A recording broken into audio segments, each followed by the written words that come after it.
Hello and welcome to Inside Exercise. I'm Emeritus Professor Glenn McConnell from Victoria University in Australia, and I'm also currently a Danish Diabetes and Endocrine Academy visiting professor at the University of Copenhagen. The idea behind Inside Exercise is to bring to you the absolute who's who of exercise research. So exercise physiology, exercise metabolism, and exercise and health. And what I really want is for you to get your exercise information from the research experts rather than from influencers. And indeed, today I bring to you Professor David Wright from the University of British Columbia in Canada. He's an expert on exercise metabolism. For many years, he was looking at exercise metabolism in muscle. And then he started looking more and more at the effects of exercise on adipose tissue, so on fat. So for example, not only does exercise increase mitochondrial content in muscle, it also increases it in fat. So he's been looking at how that's regulated, etc. And then the past few years, he's also shifted to looking more and more at the effect of antipsychotics. Although antipsychotics are obviously critically important for people having psychotic episodes, they have been shown to cause weight gain. But interestingly, Professor Wright has been shown that even acutely, so with each time you take an antipsychotic, it can increase your glucose levels. And he's been showing that exercise can prevent that. So very important work. I found the discussion very interesting. I think you will too, so stick around. Hi, David. How are you doing? Thanks for coming on Inside Exercise. Yeah, no, my pleasure. Glad to be here and be able to chat with you a little bit today. Yeah, we were just talking before on air that I'm a visiting professor here in Copenhagen, University of Copenhagen. And you also are, but you've had, because of COVID, you've had a bit of a hiccup. Yeah. Yeah. So I think like you got a visiting professorship through the DDA.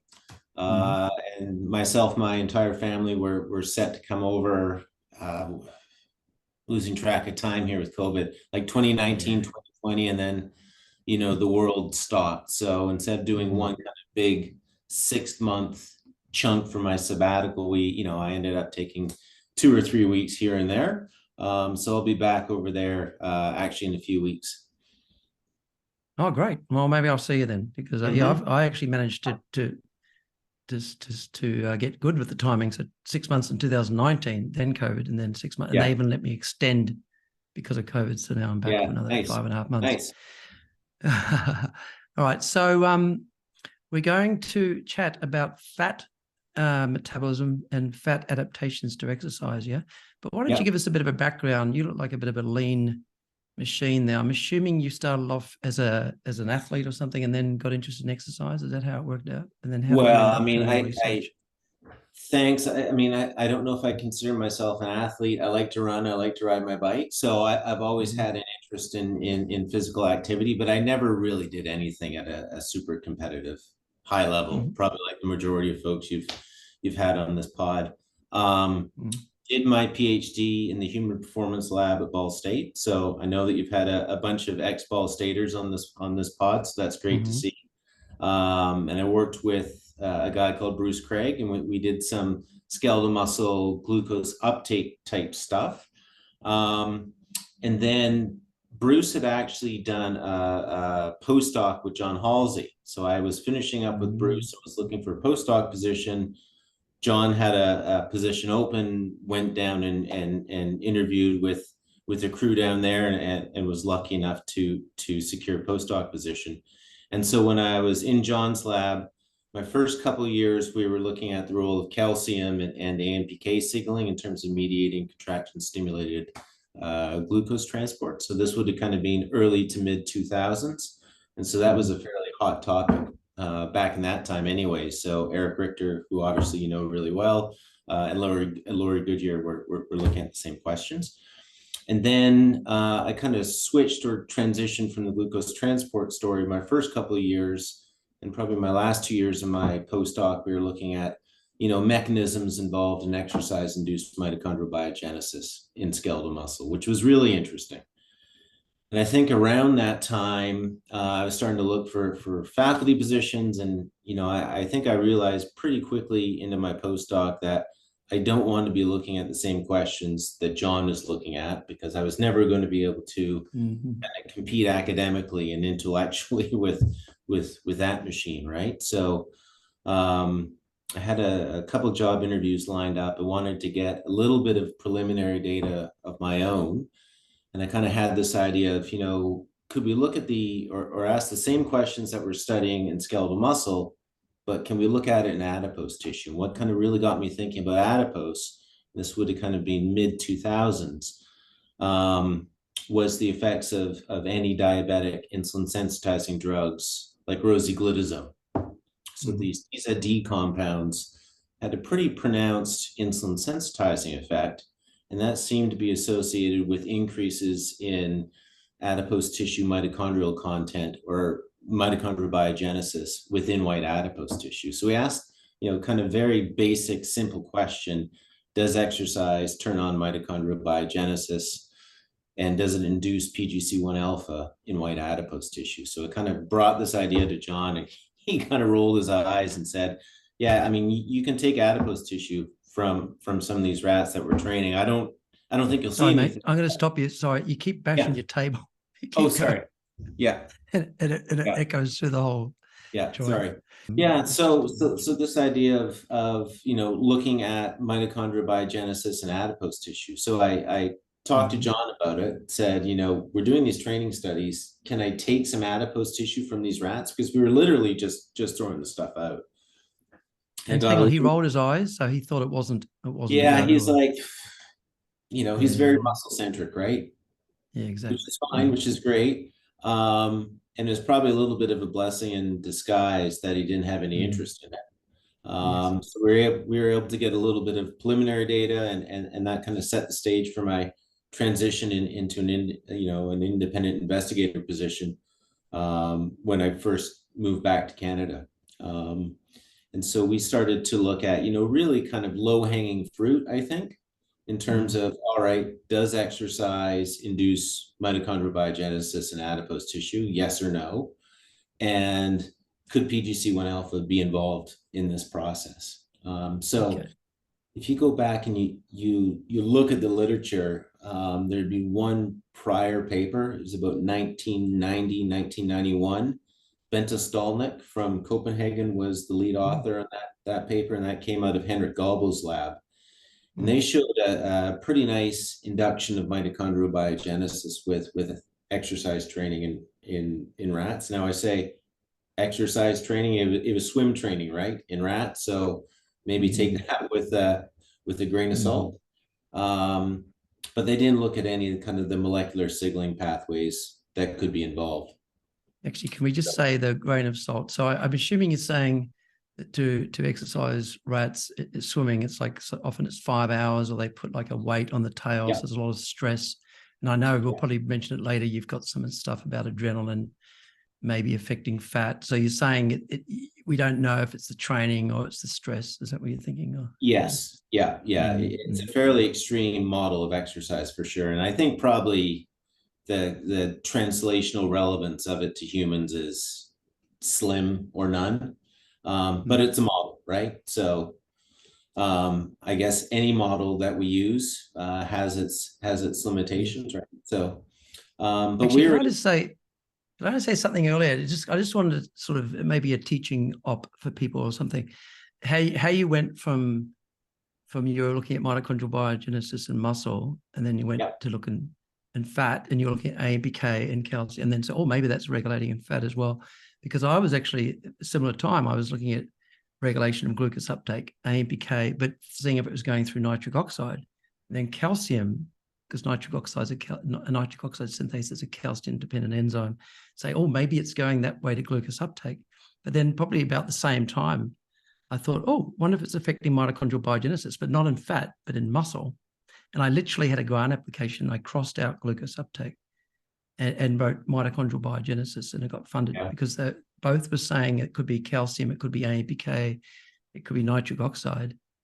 And then you've actually gone now, and now it sort of makes sense because we know how integrative the body is, that like if something is happening in muscle, it's not that surprising. It could be talking. But at that time, people weren't thinking that integratively, right? That to jump from like muscle to fat.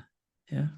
Right. Yeah. And I don't know if I was thinking more integratively or not. I mean, really, you could probably make an argument that it was just lack of creativity, looking at the same question in Ah, adipose tissue as but I had but then initially again, muscle. then But again, because I know talking about AMPK again, was it Ruderman and Saha? I think Saha was the first author. They showed that exercising rats, you got activation of AMPK in muscle, but also in fat and yeah, liver.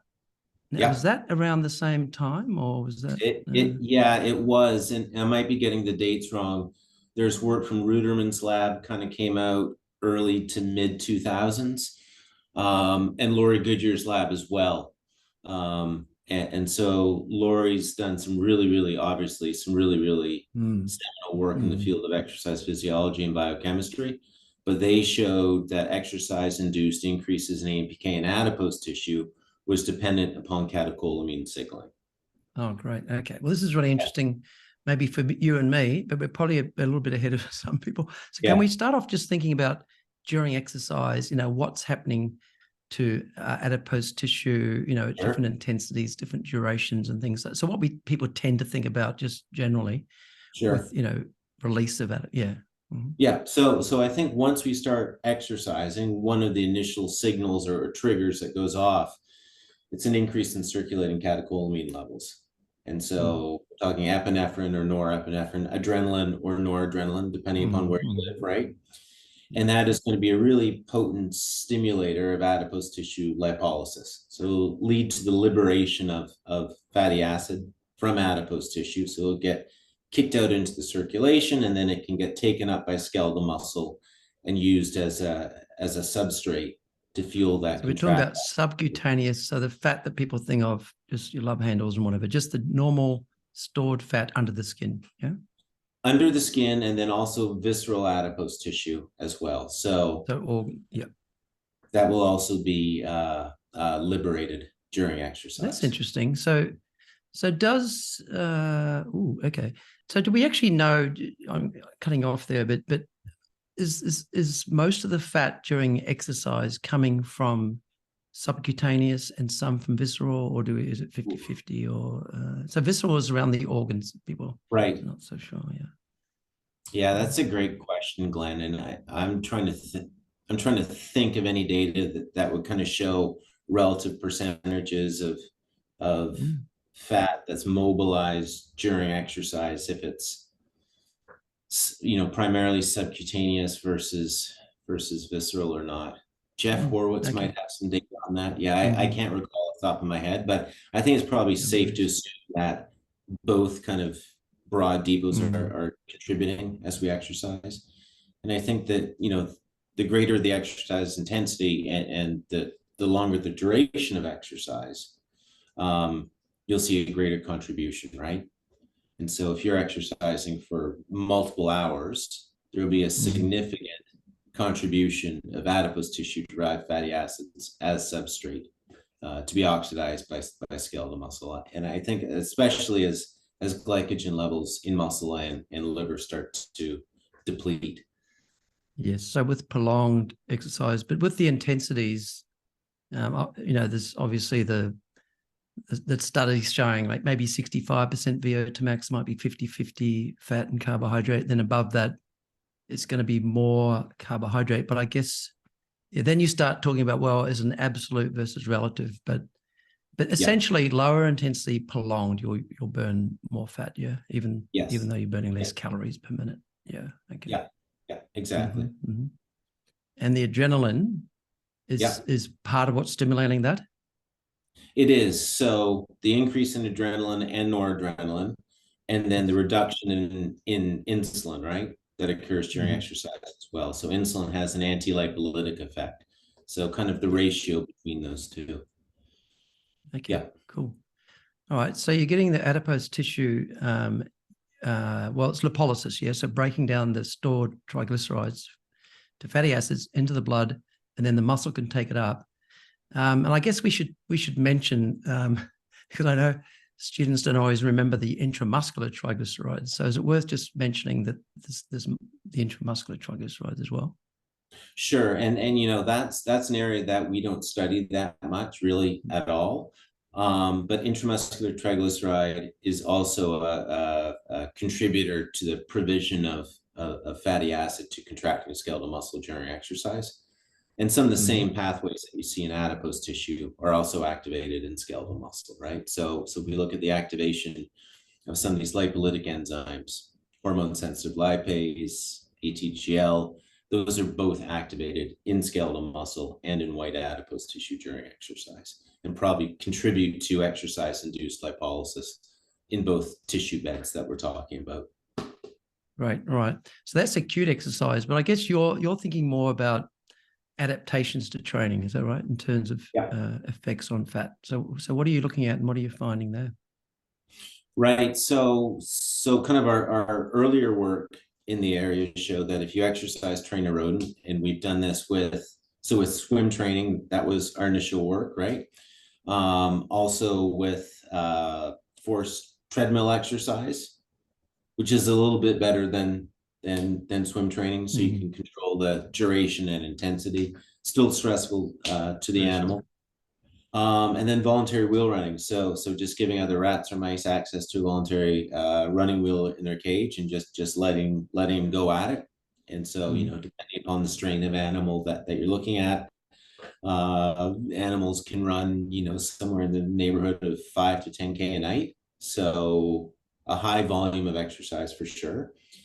And in all three models, we see increases in the amount or the number of mitochondria in white adipose tissue. So kind of mirroring exactly what we see in skeletal muscle, we see the same thing in white adipose tissue. And some of the same kind of molecular signaling mechanisms involved. So PGC1 alpha is induced in muscle with exercise. We see the same thing in white adipose tissue as well. The PGC1 alpha is the sort of master regulator of mitochondrial biogenesis. Yeah. So increasing your mitochondrial volume is what you want, or content, but content, also the function, I guess. Also the function. Yeah. So I mean, I'm trying to think. We've never actually measured mitochondrial respiration in adipose tissue from trained animals. So we've looked at markers, so citrate synthase activity, COX activity, looked at kind of markers or readouts of mitochondrial content. So, OXPHOS protein content, mitochondrial DNA protein content, and they all track in adipose tissue similar to what we see. Okay. So it's the content that goes up, mitochondrial content, but you don't really look at the function. And people haven't really looked at mitochondrial function, not to the same extent as they have in muscle, that's for sure. So it's very interesting to think about, isn't it? Because it's naturally a very different kettle of fish. So in the muscle, you're actually wanting to increase your aerobic capacity so you can exercise better. And there's also so I've had Russ Heppel on, and he's made it very clear that obviously there's a lot more to the mitochondria than just producing energy for exercise. But why is it actually increased? Is it more to do with the insulin sensitivity of the fat, or is it to do with the oxygen consumption of the fat? I mean, we think we haven't really empirically tested this as of yet, but with each bout of exercise, there is an energetic demand that's placed on adipose tissue. And so if we go back to this discussion of lipolysis, right? So we think of lipolysis, you think of a triglyceride molecule.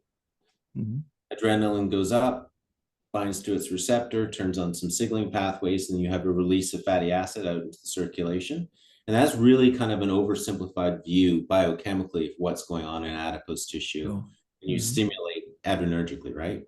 And so if we were to quantify the amount of that liberated fatty acid in adipose tissue that actually gets kicked out into the circulation and ends up in the muscle, about 50% of that liberated fatty acid from that triglyceride droplet is kicked out into the circulation. A small amount is oxidized, like less than 0.5%, so a negligible amount. And then the remainder is actually re-esterified back to triglycerides. So there's futile cycling that goes on. And that futile cycling is probably the largest single drain on high energy phosphates in a fat cell. And so if you think of exercise or exercise training, right, with each bout of exercise, yes, you're seeing increases in lipolysis, and fatty acid being kicked out into the circulation, but you're also seeing, fatty acid recycling back to triglyceride, and that's an energetic stress. And so, Okay. just like in muscle, right? The induction of mitochondrial biogenesis in muscle with exercise is probably responding to some degree of energetic stress with contractile activity. I think analogous to that in adipose tissue, we're seeing the same thing. And so instead of that energetic stress being due to the muscle contracting, it's due to fatty acid reesterification being increased. Okay. So just to make sure people are clear on some of those terms, yeah. So triglyceride, as it sounds like, tri means three. Fatty acids bound to a glycerol, which is the glyceride bit. And when you're breaking down the fat with lipolysis, you're breaking off the fatty acids. And then you're saying you're reesterifying. So you're putting the fatty acids back on the glycerol. So, you go from a monoglyceride to a diglyceride to a triglyceride again, and that takes energy. Now, it seems like, and you call that, futile cycling, because it is futile. So why, does anyone have any idea why the fat does that? Because it seems like a particularly inefficient way of going about doing things. Exactly. And that's a really, really good question that you bring up. And it's something that we've spent a lot of time thinking about. Again, we don't really have any empirical evidence to generate a solid hypothesis, but maybe it's, if we look at exercise, right, we see huge increases in circulating catecholamine levels, so adrenaline, noradrenaline, and maybe that's actually an overshoot. And so by having this relatively high degree of fatty acid reesterification, maybe what that's doing, it's protecting against lipotoxicity following exercise cessation. Okay. So if you weren't able to restrain a certain amount of fatty acid release from adipose tissue, you stop exercising, maybe you'd have a condition of lipotoxicity. So that's maybe another kind of degree of control. And if you look at fatty acid levels during exercise, they in the circulation, they wouldn't appear to be limiting, right? I mean, they increase. But not massively. So it's limiting. Yeah, it's very curious why that happens, though. Not massively, is it? Because I mean, I can't remember. I think it's 0.5 millimole or something, and then it sort of goes up to 1. During sort of normal exercise, like an hour or two. It's not massive increases, but you've got these massive turnover in the muscle, in the adipose tissue. Yeah. And the other thing, it just reminded me when you said about so when you stop, you might, you don't want to get this lipotoxicity where you're just pumping on all those lipids and it gets taken up by, who knows, the coronary arteries or something. It reminds me, when you do high intensity exercise, there's a reduction in blood flow in the adipose tissue, right? And then when you stop, it does flush out fatty acids. Yeah. Is that right? Yeah. And so, I mean, that does happen for sure. I think, though, with high intensity interval training, there is such an increased metabolic demand in the muscle that there's probably a little bit of matching between the two, right? And so during that kind of post-exercise period. It's actually pretty interesting, because someone just the other day, I was talking to someone about, because you tend to think during high intensity exercise, obviously you're using a lot more carbohydrate than fat. But I think it was Larry Spreet, classic stuff, in Canada, when you do repeated sprints, like the Marty Gabala sort of 30-second sprints, 4 minutes recovery, by the third or fourth one, you're actually using quite a lot of fat. That would probably make sense. Yeah, I'd have to go back and take a look at that data for sure. Okay, all right. Sorry about that. Okay, so I'm just thinking a question there that we could tease out. There's a question on Twitter from someone called Marco, just saying, are there differences in acute effective exercise on adipose tissue in lean versus obese subjects? So I'm not sure if you've thought about that. So is there a difference? Because he's saying, literature suggests that exercise-induced adipose tissue lipolysis is impaired in obese/insulin-resistant subjects. So what we've been talking about is obviously, what happens in your healthy, non-obese person. Is there a difference, do you know, with that? Yes, so we've done some studies, and again, this isn't a rodent model, but if you have a lean animal and an animal that you've provided, a high-fat diet to for several months, and then you challenge that animal either with exercise or with an adrenergic stimulus of some kind, so injecting with epinephrine or norepinephrine, the degree of adipose tissue lipolysis and the induction of some kind of early response genes in adipose tissue is muted or reduced in the obese condition versus the lean condition. And so I think this idea of kind of beta adrenergic resistance has been fairly well established in the literature for sure.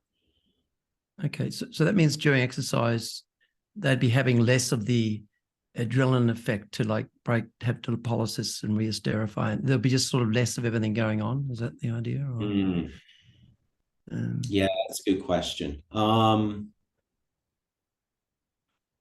I don't know off the top of my head whether or not that is the case. I mean, there is a degree of adrenergic resistance, but adipose tissue does still respond to exercise in the obese condition versus the lean condition, just not to the same extent.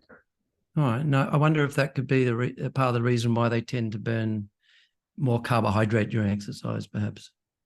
Could be. I mean, maybe not. You know, in the obese situation, right, you have metabolic inflexibility, so that would fit with what you're suggesting, right? For sure. Yeah, yeah. All right. So we started off talking about the what you've looked at with exercise training, increasing the mitochondrial content and biogenesis, etc. So have you looked further at what's regulating that? What's And so I mean, we think that I should back up and say that there's been a lot of labs kind of looking at this idea. And, it's being put forward that's a muscle-derived factor of some kind, maybe. So muscle contracts during exercise, kicks out a signaling factor of some kind, which signals to adipose tissue and then is driving these adaptations that we've talked about. I have a tendency to think maybe a little more simpler. I think it's probably adrenergically driven. And so we've done some work. This was kind of late 2000, so about 2009, 2010. And if you treat an animal with a beta blocker like propranolol, so this will gum up the beta adrenergic receptors, the acute effects of exercise anyways are blunted or attenuated. So if we look at the induction of PGC1 alpha, for example, in an animal that's been treated with this beta blocker, the induction in PGC1 alpha is probably reduced by about 50 to 60%. So we think that's probably an initial signal that's mediating some of these adaptive changes. Not to say that muscle-derived factors might not be playing a role, but we don't seem to think that that's really a primary driver. I wonder if it changes or something with training, because I know with training you tend to get, because it's less of a challenge to your homeostasis at the same workload, you get less increases in adrenaline and noradrenaline during exercise. Yeah, you do for sure, but adipose tissue becomes more sensitive to it. So it's almost a wash thing. Okay. Yeah, it's almost because you burn more fat when you're trained. Yeah. So you don't think it's these there's always talk about myokines, so IL-6 and all sorts of things being released from muscle to fat. You think, I know you've had papers, I think you've talking about maybe myokines interacting with the brain and things like that, but you think in terms of fat, it's probably not, it's not necessarily important. Yeah, I mean, we think it might play a modulatory role. And so we've done stuff with interleukin-6. So if you inject an animal with a pharmacological dose of interleukin-6, so we're talking about a dose that would lead to circulating concentrations many-fold higher than you'd ever see during exercise. You can see subtle changes in the induction of some of these early response genes. But the physiological relevance of that, I'm not sold on it. And I think, a lot of times is kind of Occam's razor, right? That normally everything else being equal, the simplest explanation is normally the correct one. And I would have a tendency to lean in that direction versus, some of these more kind of elaborate signaling pathways that have been hypothesized. Now, I know a lot of people would probably disagree with me, but. Okay. Now, I know you had papers with, with your background in AMPK, and I mentioned earlier that the Saha and Ruderman and maybe Laurie Goodyear had also shown activation of AMPK in fat. Do you think that's playing a role, or do you think maybe that's actually what's increasing the PGC1 alpha? No, absolutely. We had a paper 2014, 15, around there, that we did in collaboration with Greg Steinberg's group at McMaster. And so we took adipose tissue from their AMPK beta 1 knockout animals, and we did some tissue culture approaches. And so if you take white adipose tissue from a wild type animal and you dump epinephrine on it, or really any beta adrenergic stimuli, you see a nice big induction of PGC1 alpha, and you see the activation of AMPK. So we looked at the phosphorylation of AMPK and then some of its downstream substrates. You do that same experiment, but this time you culture adipose tissue from an AMPK beta 1 knockout animal. AMPK isn't activated nearly to the same extent, and you see a pretty marked blunting of the effects of some of these adrenergic stimuli as well. So to answer your question, yes, we think AMPK is probably a player in this. We're not looking at those questions anymore. I think to really answer the question in vivo with exercise, you'd want to use an inducible AMPK knockout of some kind, ideally adipose tissue specific as well. Okay. Yep. Yeah. So I guess just to explain to people why you do that, often people knock out genes in mice, but it's their whole life. Yeah. So you get all these compensations and things. So more recently, people have, developed techniques where you can do this inducible, so you can bring it on when it suits you. And there should be less adaptations and things. And then if you can make it specific, because, early on, it was like you just knock it out of every tissue in the whole body, and then you're going to get all sorts of effects. But if you had an inducible one that you could just bring on when they're an adult, for example, in the fat only, that would be the best way to look at it. Yeah, exactly. Hey, I saw you had a review with Jonathan Little was first back in 2011, and Jonathan Little's been on, which is great. Talking about ketones and things. I know you've done some research with ketone studies. Something occurred to me. So you're talking about how exercise increases mitochondrial biogenesis, not just in muscle, but in fat, as you talked about, but also liver, brain, kidney. Something occurred to me that the point there is that the muscular exercise is increasing PGC1 alpha and mitochondrial biogenesis and things in the muscle that's contracting, and then all these other tissues. But then I thought, hang on a minute, you may not have thought of this before, because I only just thought it myself. Why isn't it increasing it in the non-active muscles then? So if it's releasing these myokines or exokines or something, and they're going everywhere, why not the inactive muscle? Exactly to the point I was trying to make earlier, right? That if there is some type of unifying work factor or exercise factor, right, then you would expect to see an effect in the non-exercising muscle as well. You said that earlier. Well, kind of dancing around this cool. issue, right? All right, cool. Kind of, a muscle-derived signaling factor. But, it's a really, really good point. And if you look at kind of classical work out of Scandinavia, right, like one-legged kicking exercise, you see adaptations in the leg that's kicking, exactly, but not in the contralateral control, right? Exactly. Not to say that, maybe a muscle-derived signaling factor isn't important. So there's some type of synergistic effect, right?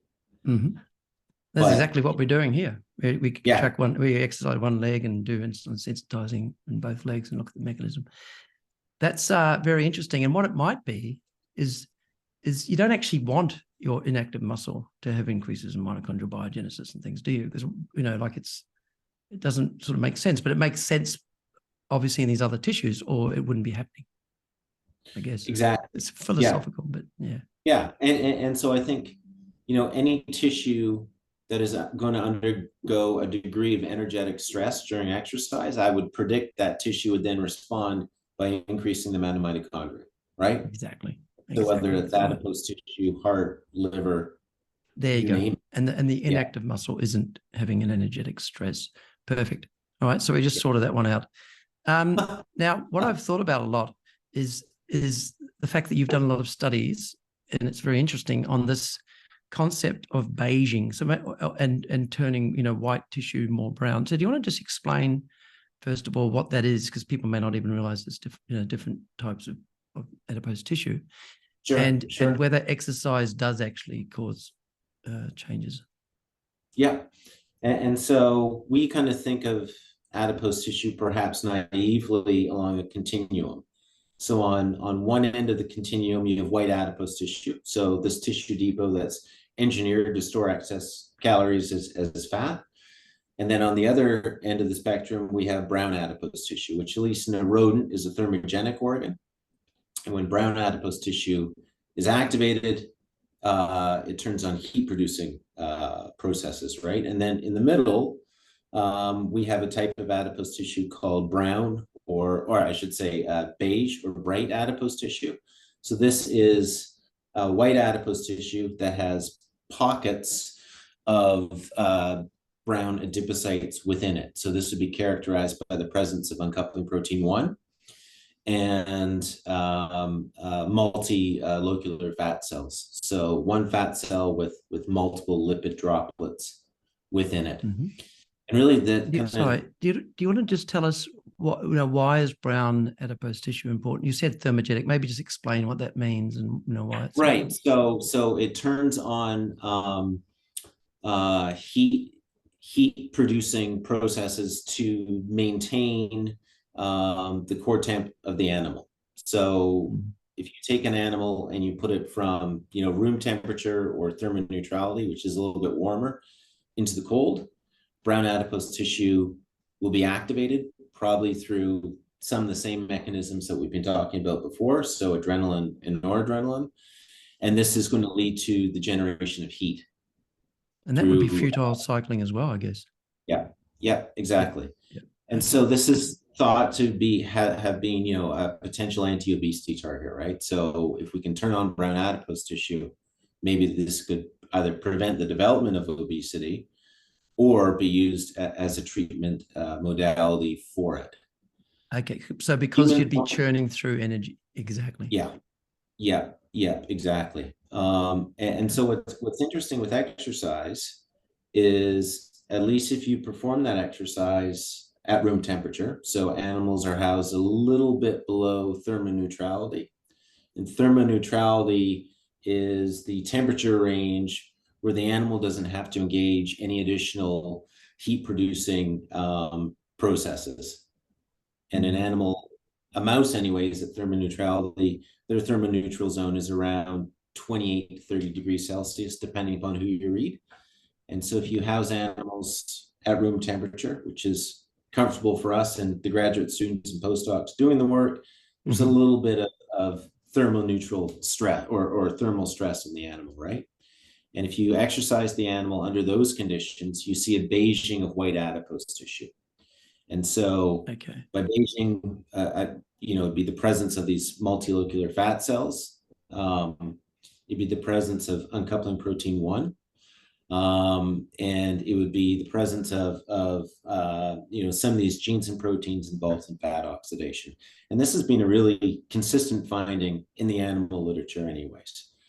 So if you do forced treadmill running, if you do voluntary wheel running, if you do swimming, at least at room temperature, it all leads to the beiging of white adipose tissue. And it's been and the point was, I guess, at one stage, people were saying that humans don't really have much brown or even, I think, beige adipose tissue. That was the thinking. And the animals do. And then if you exercise, train them, etc., you get more of it. But you and some others came along and said, well, hang on a minute, maybe that's because they're at room temperature. Right. And that's not normal for them. So then you kind of question that, right? Yeah, and you bring up a really good point. So the human literature didn't line up with the animal literature at all. And so there's probably been, I'm spitballing here, like 10 to 12 papers probably in humans. So various modalities of exercise training, both genders, different durations of exercise. And there hasn't been a consistent increase in either adipose tissue mitochondrial biogenesis or indices of browning. And so to your point, that kind of got us thinking a little bit, right? So what could explain these discrepancies between the human literature and the rodent literature? Um, and so we did a really kind of simple comparison, and just looked at the effects of exercise. We housed animals at room temperature and gave them access to running wheels versus thermoneutrality, so about 30 degrees Celsius with access to running wheels. And the effects of exercise in terms of the browning of white adipose tissue was completely gone. And so we published that in about 2019. The same time, a group from Copenhagen published the same thing. And then who's the third? Maybe 6 months later, Peter Aldous showed the same thing. And so if you house animals at thermoneutrality, the browning effect of exercise is essentially completely wiped out. Okay.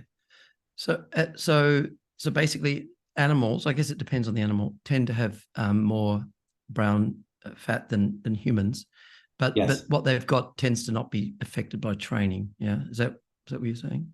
Essentially, if you do it at the thermoneutral conditions, which is what I'm assuming they're adapted to. Right. So we were specifically looking at white adipose tissue, and so this beiging effect was gone in white adipose tissue when we housed animals in thermoneutrality. We looked at brown adipose tissue.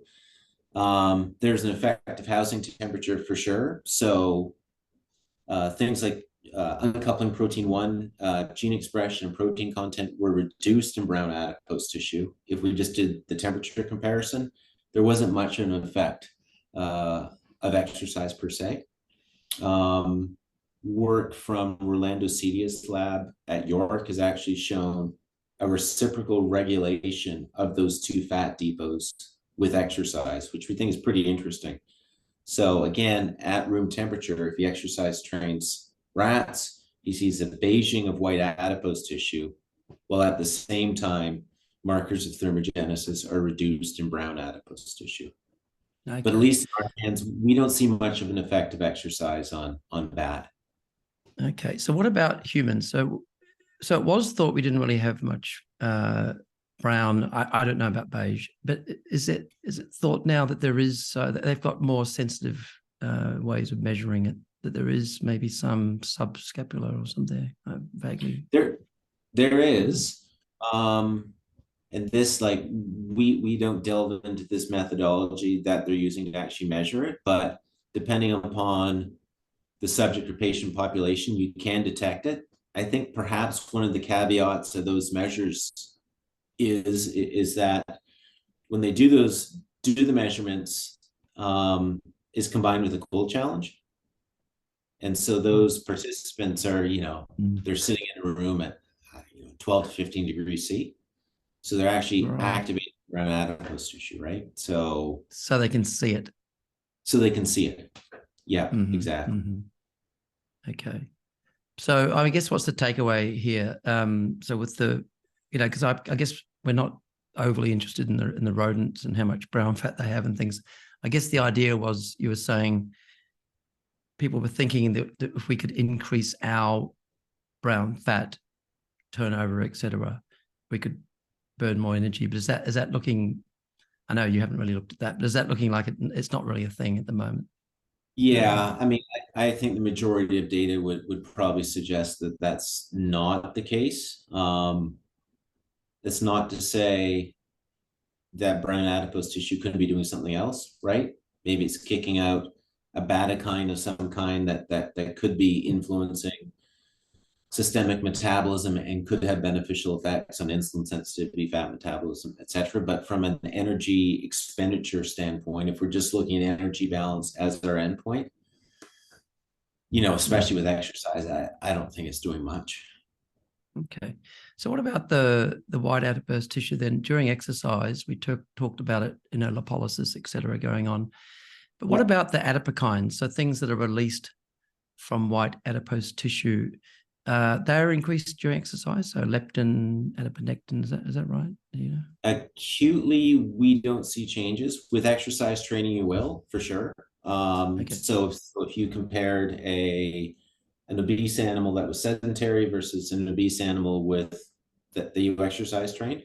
Due to a reduction in fat mass, you expect to see reductions in circulating leptin levels and probably increases in adiponectin. I did some work with a colleague at Guelph, David Dick, years ago, and we exercise trained adiponectin knockout animals, and the effect of exercise on any number of kind of systemic or muscle specific markers of endurance exercise training were completely intact in the adiponectin knockout. Okay. So probably at best a modulatory role, we think, at least at the endpoints that we've looked at. Laurie Goodyear's lab has published some stuff looking at various adipokines. So TGF beta 2 was identified, and her group showed some pretty impressive effects. We did a study 2017, 2018, just trying to get to this idea of, is there something that's being secreted from adipose tissue with exercise training that could be mediating the beneficial effects of exercise? And what we did is we used a model of lipectomy. So this was in collaboration with Michelle Foster's group at Colorado State. And so Will Pepler, who was a PhD student in my lab at the time, he went in, learned how to do the lipectomy surgeries and removed inguinal white adipose tissue from these animals, let the animals recover for about a month and a bit, and then gave them access to voluntary running wheels. And whether or not the animal had intact normal amounts of inguinal white adipose tissue or no inguinal white adipose tissue, the exercise effect was completely maintained, right? Okay. And so exercise very well could be causing white adipose tissue to be kicking out something, but it doesn't seem to be required for the beneficial effects of exercise, at least in a rodent model that we're dealing with. Yeah, I just make sure people I think I call it inguinal, but you call it something else. Do you want to just say where that fat is, and is that a substantial amount of fat? Is it that's in that bed? So that when you remove that, that's yeah. So it'd be less than a gram in both depots. So it's kind of found in the inside crease of the thigh, and this inguinal subcutaneous adipose tissue depot is probably the most responsive to exercise. So it responds really robustly to either treadmill running, voluntary wheel running, or swimming. Okay. So it's kind of the depot of choice among folks in the field. Okay. And then when they removed that, it didn't have any real effects. So yeah. So the effects of exercise were totally normal. So glucose tolerance, insulin tolerance, energy expenditure, mitochondrial biogenesis in any number of different tissues, circulating factors. It was a little bit disappointing. I mean, it was just null. It was just an exercise effect across the board. Okay. Just looking at these Twitter questions, I think we've probably covered this. Does exercise favorably impact brown and white tissue in the same way? Well, I guess we talked that it's not really doing a whole bunch in brown by the looks of it. If you do it in mice anyway, it thermoneutral conditions, which is the most relevant. Is that fair to say? Yep. That discussion. All right. Now we've got another one. Are the subcutaneous and ectopic fats mobilized randomly during, well, I guess I'm sure it's not randomly, but during a steady state exercise, or is there a way to bias the energy mobilization from each type? Well, I guess we kind of talked about that earlier, didn't we? We did. Because you were saying how, why don't we just say what ectopic fat is, just because that's come up. Sure. Yeah. Yeah, so ectopic fat would be lipid that is stored in non-adipose tissue depots. So muscle, liver, heart, pancreas, kidney. And kind of the thought being that this ectopic fat lipid deposition could be a contributing factor to the development of insulin resistance. Yes. And it can be on the coronary arteries as well. Yeah, for sure. Yeah. All right. So I mentioned the brain. We've talked a little bit about the brain before, and naturally people were very interested in whether, exercise can improve your cognitive function and maybe reduce Alzheimer's disease and things like that. Now, I know you've had an interest in the brain and exercise, and specifically with antipsychotic medication. Do you want to tell us a little bit about that? Because I know you've been pumping out a lot of papers recently on that. Yeah, so probably take a step back and talk a little bit about antipsychotics and what they do and who they're prescribed for. And so these are drugs that were originally designed and given to individuals with schizophrenia. And probably, at least in Canada and North America, over the last decade, they've been used increasingly more kind of off-label. So given to folks with a variety of different conditions, anxiety, depression, bipolar, in elderly individuals used as a sleep aid. So these drugs work centrally, and they antagonize dopamine, serotonin, muscarinic, histamine receptors, amongst others.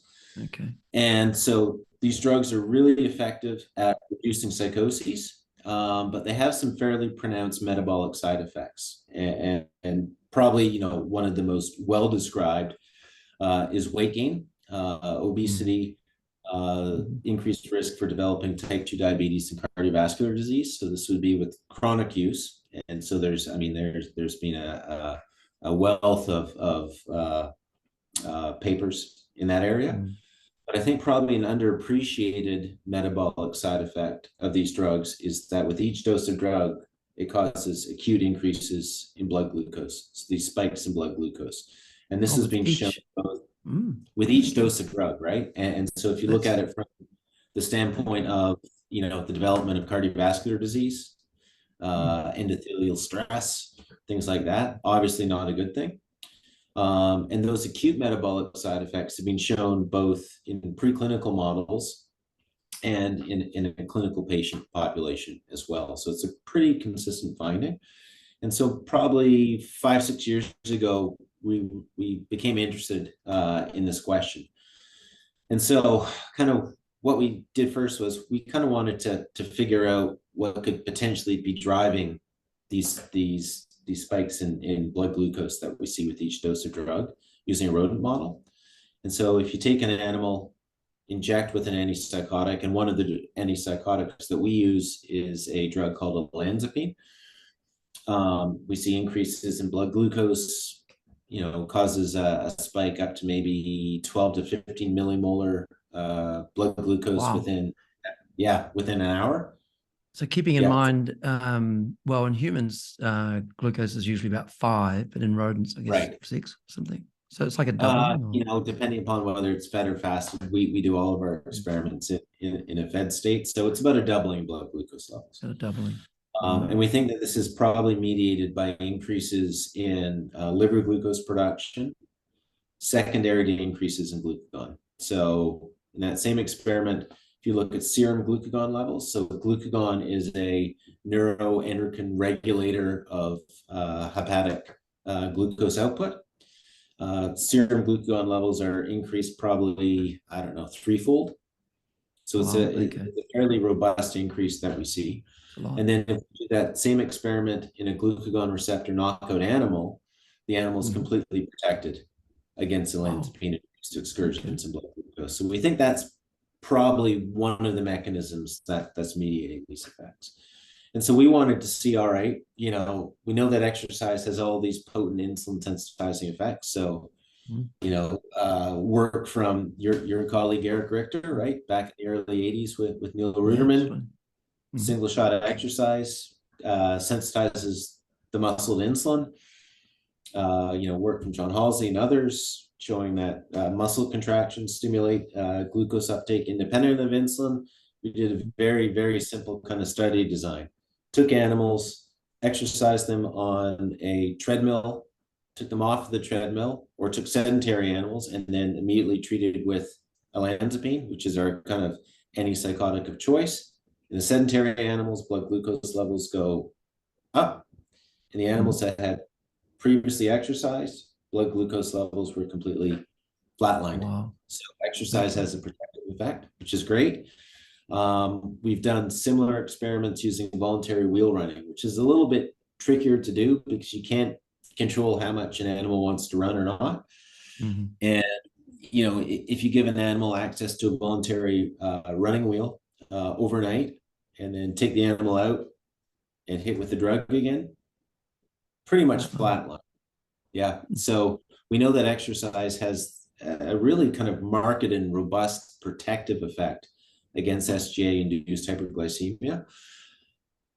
The bad news is that individuals that are prescribed these drugs, so individuals with schizophrenia, exercise adherence in this particular patient population is not great, right? No. And so we kind of took a step back at the time and said, all right, we know that exercise is beneficial. Unfortunately, individuals that would be prescribed these drugs going to adhere to exercise. So can we use exercise maybe as a model to try to understand signaling pathways that we could pharmacologically target that might, quote unquote, mimic some of the beneficial effects of exercise, right? And so I'm not a believer in this whole idea of an exercise pill, right? But you know, can we use exercise as a model to identify pathways that could then be pharmacologically targeted? And so AMPK agonists do a very nice job. GLP-1 receptor agonists do a very nice job as well. And so both you know, drugs that can target either of those pathways have pretty nice protective effects for sure. Okay, so just to clarify, just one thing I can't help thinking is, so you say you give the antipsychotic olanzapine and you get a big increase in glucagon. So glucagon, as you said, is a hormone that stimulates the liver to release glucose. And you get like a fourfold increase. So you get like a doubling of glucose, yeah? And then, but if you exercise, you prevent that. But are you preventing the glucagon effect, or is it more because the exercise stimulates more insulin sensitivity in the muscle, yeah? Great question. And it depends upon the model of exercise that you're using. And so with forced treadmill running, which is much more intense, most likely than voluntary wheel running, we think it's probably a muscle insulin sensitivity story. So you just have a bigger sink, right, to put that glucose into following drug treatment. Whereas with voluntary wheel running, we do see a suppression of the glucagon response to the olanzapine challenge. And so they're two completely different models. Yeah. To get sort of the same end result. That's interesting. Yeah. And do we know, well, it's probably getting a bit nitty gritty. I was just wondering do we know what causes the glucagon release, and do we know how exercise stops the glucagon release? But it's probably a bit too. Right. So we think that the glucagon release is probably centrally mediated. So increased sympathetic outflow. We've done a little bit of collaborative work with Jacob Knudsen in Copenhagen. If you squint at the data, maybe there's a little bit of a direct effect of olanzapine in terms of causing glucagon secretion in islets. We think it is probably driven centrally. So that's something we could probably tease out, I think. And I'm sure when people are taking olanzapine or another antipsychotic, it's having its effects in the brain, but you're injecting the olanzapine peripherally, or you're injecting it into like the ventricle in the brain? Peripherally, yep. So depending upon the drug we're using, either like an IP or sub-Q injection. We also do long-term feeding studies. And I mean, as you probably know, it's really stressful to the animal if you're doing repeated daily injections of anything. So in those experiments, what we do is we compound it, mix it into a high-fat diet, and then they just eat it. Yeah. Okay. So there is a little bit of clinical relevance to it. Great. All right. So you've shown exercise can prevent this negative effect of raising glucose. But as you say, a lot of people with schizophrenia don't exercise. So you're trying to instead target pathways that are activated by exercise, such as AMP kinase. What was the other one you said? Oh, GLP-1. So yeah, what's the GLP-1 story? So a lot of people, why don't you just tell people what GLP-1 is, and it's kind of all the rage nowadays. So great question. So GLP-1 is an incretin hormone. So it's secreted by the gut following the consumption of carbohydrate, and it helps suppress glucagon secretion and at the same time stimulates insulin secretion. And so we've used drugs that have targeted the GLP-1 receptor, so things like liraglutide. And liraglutide has a fantastic protective effect for sure. And these GLP-1 drugs or GLP-1 receptor agonist drugs have been in the news quite a bit recently. So things like Ozempic. So GLP-1 receptor is expressed in a lot of tissues. It's expressed in the brain.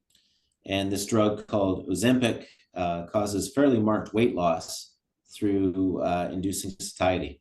So folks with obesity are treated with Ozempic, kind of off-label, right? And it causes, a suppression of appetite and weight loss. So, Okay. and you think our GLP-1 stuff is fairly relevant to what's going on today. And you think the effect you're getting with the olanzapine is because it's preventing glucagon release, is that right? Yeah. So it's preventing the increase in glucose. Right. And so we've done these experiments where we've co-treated. So antipsychotic plus the GLP-1 receptor agonist completely blunts the rise in blood glucose, and it blunts the rise in serum glucagon as well. And so it lines up pretty nicely. So pretty much any intervention that we've done, whether it be voluntary exercise, a drug like GLP-1 receptor agonists, we've done some nutritional approaches as well. We see really nice kind of mirrored relationship between, if there's a blunting in blood glucose, there's a blunting in the rise in serum glucagon as well, which I think lines up with our data in the glucagon receptor knockout animals being protected against so maybe glucose. You know how you were saying you were trying to prevent the increases in glucagon that you get, or the increase in glucose that you get with antipsychotics in humans, but you're saying they don't exercise enough. So maybe you'll get it in a roundabout way if they happen to be, if they put on enough weight, they might be given a GLP-1 agonist, right? And then they'll get it. They'll get it that way, which is a very roundabout way of getting there. There's been a study done using liraglutide in individuals with schizophrenia, and they weren't looking at the acute effects of the antipsychotic on blood glucose, but they're looking at the prevention of weight gain. And prevention of weight gain with an antipsychotic was pretty much wiped out in individuals that were prescribed the GLP-1 receptor agonist. So I think it's a good target to go after for sure. I wonder if they looked at their acute. It'd be interesting. Yeah, go. Now, it'd be interesting to see look at their acute glucose effect as well to the medication. Yeah. I think the problem being that there's just not enough of the drug out there, right? There's shortages. Exactly. So that's a challenge for sure.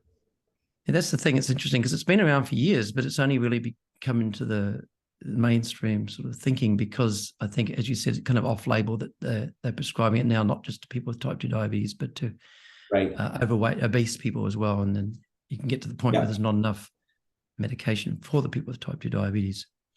Okay, that's interesting. Yeah. So again, with the people with schizophrenia mainly, but as you said, some other mental illnesses are also taking these antipsychotics. You're saying it's hard to get people to exercise enough, but you also have a paper with fasting and consumption of high ketone diets. Yeah, and that could be protective. Do you want to just tell us about that as well? Yeah, we think so. And so, as you just mentioned, right, that individuals with schizophrenia exercise adherence is going to be poor. And so we were wondering if maybe we could take some nutritional approaches to, potentially alleviate antipsychotic induced hyperglycemia. And there had been an earlier paper, and they had looked at the acute effects of antipsychotics and blood glucose in the fed state and the fasted state.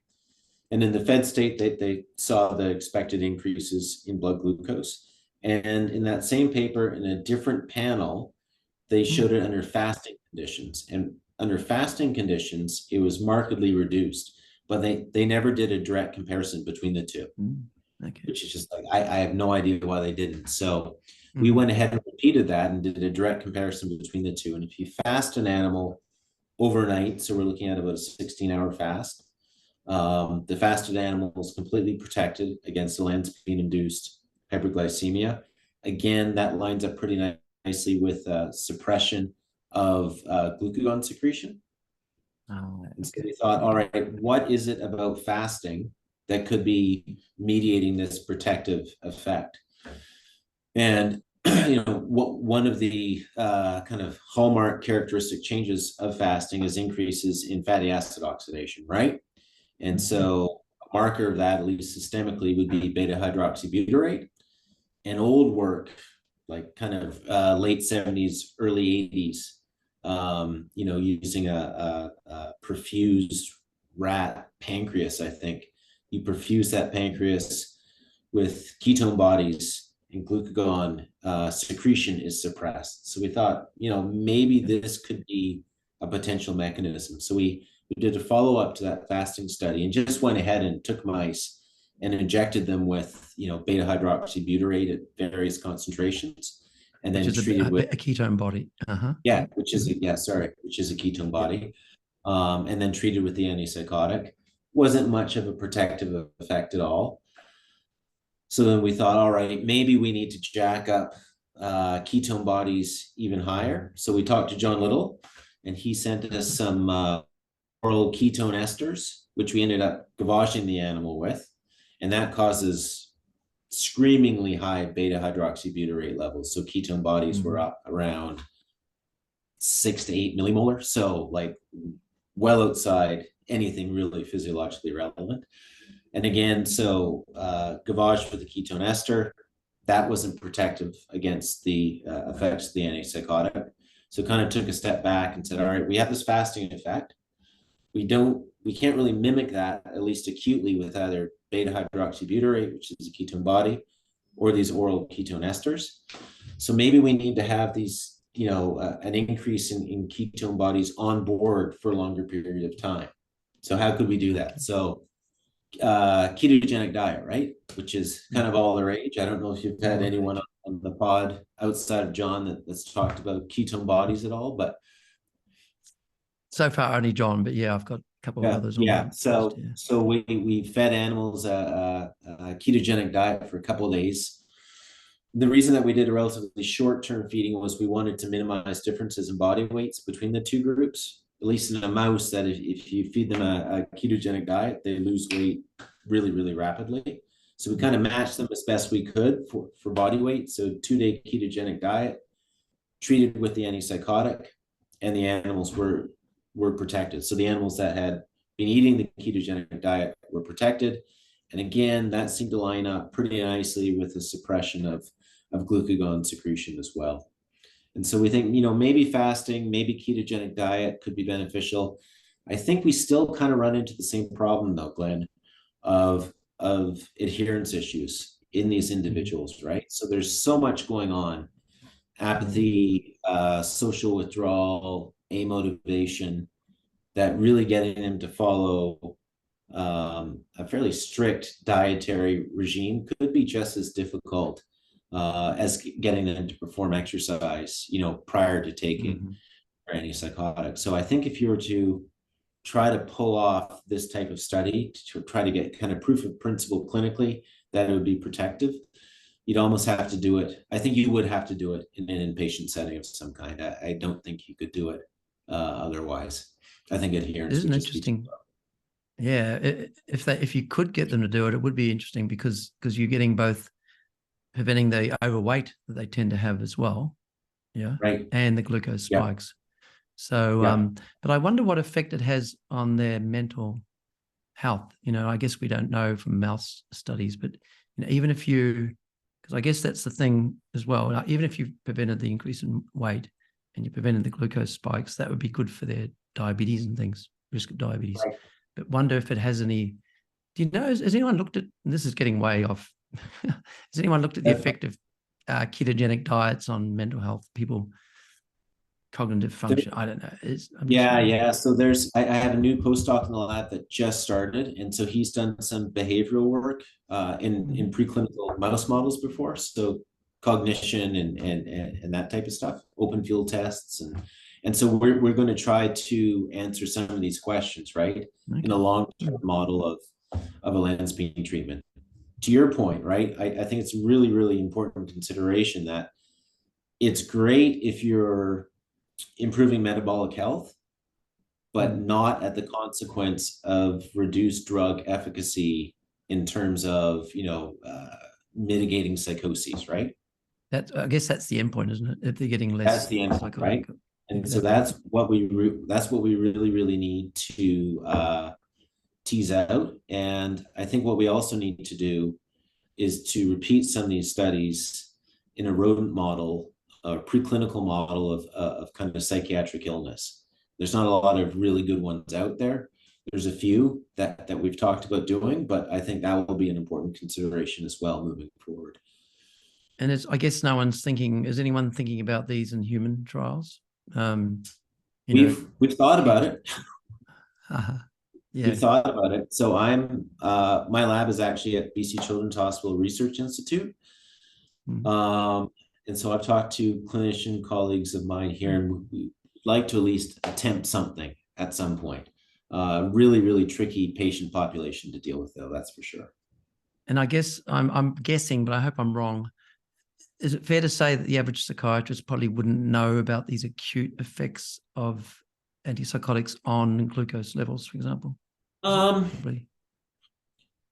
think they'd probably be aware, but I could be speaking out of turn, but I think that their primary concern is the mental health, mental wellness of their patient, right? Oh, of course. And so let's. And they have the highest suicide rates. Yeah, yes, I was just going to say that. Exactly. So if someone's suicidal, you're not that worried about their metabolic health in 20 years' time or something. Right. Right. I guess we've got to keep the eye on the prize here. Yeah. Right. Exactly. Yeah. Exactly. Yeah. And it's, and these drugs it's scary, right? Because you're seeing younger and younger individuals being prescribed these drugs. So kids like 10, 11, 12 years of age being, prescribed these drugs. And metabolically, it's horrific. But to your point, right? Like what's the important aspect of the disease that needs to be treated? Well, it's the mental health aspect. It's not the metabolic health, at least initially. So I was surprised when you said, because I always thought antipsychotics were schizophrenia and bipolar if they're having, manic episodes and things. But you're saying it's becoming more and more prescribed. Yeah. Wow. Yeah. Yeah. And especially that's a depressing note to finish up on. So let's not finish up on that. Hey, is there any sex? Let's finish up on something different. Is there any sex? Sure. So going back to either the fat oxidation during exercise, the effects of exercise on fat, or the psychotics. Do you know, is there any sex differences or any sort of age? Have people looked at effects of age or sex on any of these things? Right. Maybe, I don't know, the fat maybe. Yeah, so if we look at our antipsychotic stuff, I mean, not age per se, but we've done a comparison between lean animals and animals that we put on a high-fat diet for a couple months. And we thought that was an important consideration because individuals that are prescribed antipsychotics often present with obesity and metabolic dysfunction even before they're given the drug. And so if you look at the animals with diet-induced obesity, it's a potentiated effect of the antipsychotic. Right. So it's not, it's not aging per se, but my guess is if you aged animals out, which are expensive studies to do, you'd probably see exactly the same thing. So the older the animal, the worse the metabolic outcome. And in terms of that's true. Biological sex, we do see some really pronounced effects, both acutely and chronically, which make kind of modeling the preclinical data difficult. So we've published this data. Female mice are protected against the acute metabolic side effects, at least if we're looking at changes in blood glucose levels compared to males. Lipid metabolism is also perturbed, with acute antipsychotic treatment. Oh, okay. And that's there's no sexually dimorphic effect in mice in terms of that endpoint. And with chronic treatment, females are more susceptible to weight gain, dyslipidemia, fatty liver disease than males. So Okay. it's difficult to it's difficult to really accurately model what we're seeing clinically in a preclinical model. So we end up doing everything in both sexes pretty much. Okay. And I guess I didn't think about acute and chronic because I guess ideally you'd have people taking the antipsychotics just when they're acutely at risk, right. For weight gain and glucose changes and things, but that's rather than sort of ongoing. Yeah. And those are probably studies that need to get done at some point. So do we see the sexually dimorphic response acutely in human participants? And that hasn't been looked at. Well, I think there's lots to be looked at, huh? Okay, so if we what I like to do is sum up at the end. So some takeaways, sort of messages. I know we've covered a lot of ground here. Maybe if you've got some takeaway messages for both the effects of exercise on adipose tissue and maybe the antipsychotic side of things. Sure. Yeah. So I think in terms of the adipose tissue story,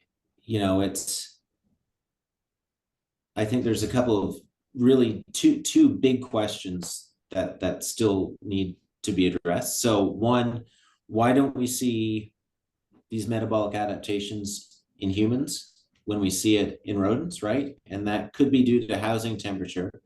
It could also be due to the fact that in humans, when you do these exercise training studies and you do an adipose tissue biopsy, you're taking it from a subcutaneous depot. You're not taking it from an intra-abdominal or visceral depot. And maybe subcutaneous adipose tissue in a human isn't the same as subcutaneous adipose tissue in a rodent. And so if there could be any way that you could do pre-post adipose tissue biopsies in a human, but from an abdominal adipose tissue depot, then that might be able to answer that question pretty nicely. Well, to clarify, I guess people do take subcutaneous from the abdomen, but you're talking about the actual organ, like the deeper. Right. Yeah, exactly. Yeah. And I don't know if you ethically can pull those studies off. I've talked to some colleagues in Copenhagen and they've said no. So if not in Copenhagen, where, I guess? Exactly. Yeah. And then I guess the other big question is, what is the function of an increase in mitochondria in adipose tissue with exercise, right? And so we've talked about this idea of, maybe it being somehow linked to fatty acid re-esterification. That hasn't really been empirically tested as of yet. So I think that's another big question that needs to be addressed. From the antipsychotic story, we've done a lot of work preclinically. What I think needs to be done is that preclinical work serving as the basis for some nice translational studies down the road. Again, super challenging to do given the patient population. But I think if you really want to impact the mental and metabolic health of individuals given these drugs, those are studies that definitely need to be done. Okay. And when you do get over here, is it the work that you're looking at? So you mentioned Jonas, I've just forgotten his name. I was talking to him yesterday with the antipsychotic stuff. Jacob Knudsen. Oh, sorry, Jacob. That's right. Yeah. So what is that the work you're doing with here in Copenhagen? Yeah. So that's the work that we're going to be doing. I say it's probably going to be the postdocs in his lab that are going to be doing the experiments, but we want to do some follow-up and actually see if these antipsychotics have a direct effect on causing glucagon secretion from isolated islets. And then try to follow that up with some work in vivo work in my lab back here in Vancouver. Yeah. Okay, so for isolated islets, so people would have heard of islets probably with beta cells with insulin secretion, but you have the alpha cells in the islets that release glucagon, and they're sort of not thought of as often. But I guess they're getting thought of more and more recently. Yeah, and Jacob's done some fantastic work in the field, so we figured he'd be a good guy to collaborate with in those studies for sure. Right. All right. Well, thanks for your time. Great to chat. And I might Yeah. see you in a few weeks. Or Yeah. Thanks, Glenn. Okay. Appreciate Good on it. you. Take Thanks, care. mate. All right. Bye. You too. Bye-bye. I hope you enjoyed this podcast. Please like, subscribe, pass it on to your friends and colleagues. Check out the other podcasts. Thanks again.